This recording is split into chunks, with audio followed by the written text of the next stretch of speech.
Sto concludendo la mia seconda visita all'Ispettoria della Slovenia. Da una parte direi che conoscevo già la realtà, dall'altra parte devo dire che il modo in cui è stata organizzata mi ha permesso di visitare forse più opere e vedere sul terreno il lavoro che stanno svolgendo i salesiani. Allora mi rendo conto prima di tutto di una chiara identità salesiana,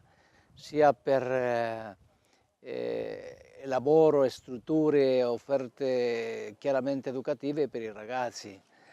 E questo mi fa tanto piacere perché dopo un periodo in cui i confratelli sono rimasti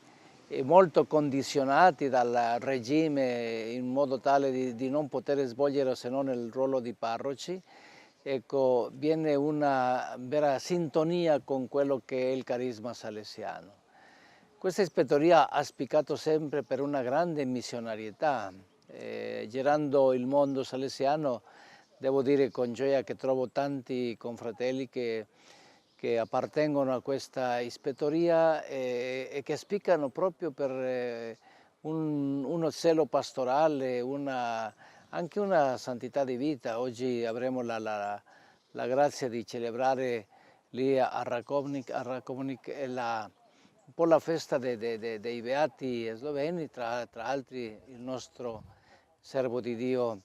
Andrej Majsen. Ieri partecipando a Stisna alla 33esima edizione del Festival dei Giovani e vedendo 8.000 giovani con una presenza assai numerosa di preti, religiosi, religiose, seminaristi, quasi tutti vescovi, tanti animatori pastorali, devo dire allora che c'è una cura pastorale della gioventù molto bella. E io al solito quando vedo un numero così consistente di giovani di tanta qualità, perché lo si vede, tanto per dire una cosa, difficilmente trovi in questi giovani ragazzi che abbiano tatuaggi sulle gambe, sui piedi, parlano proprio di giovani di una grande normalità che non hanno bisogno di esporre sulla pelle niente perché portano nel volto, portano nel cuore e nella mente la loro identità personale, la loro identificazione col Cristo, il suo senso di appartenenza alla Chiesa e il suo impegno per la società. E quando si trova un gruppo di giovani così, si può dire che una società ha futuro, perché ha veramente un nocciolo duro di giovani di spicco. Ecco, io mi auguro veramente che questi eventi non siano soltanto un evento isolato, ma come dicevo, la ricchezza della Giornata Mondiale della Gioventù è che diventa sempre di più un itinerario, un processo, è un punto di arrivo e un punto di partenza per una nuova tappa della vita. E io mi auguro questo.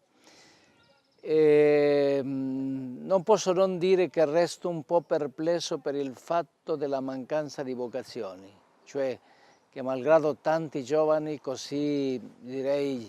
ancora disponibili per il messaggio, così aperti, così generosi, non riesco a vedere come mai non riescono a maturare progetti di vita. Non c'è dubbio che il modello sociale e culturale imperante è molto avverso a una vita pienamente consacrata a Dio e pienamente votata al servizio degli altri, ma c'è qualcosa che forse non siamo ancora riusciti a toccare. Mi auguro veramente che a poco avremo anche più fecondità vocazionale. Non mi resta altro che rendere lode e grazie al Signore per questa bella ispettoria, per questa bella presenza salesiana.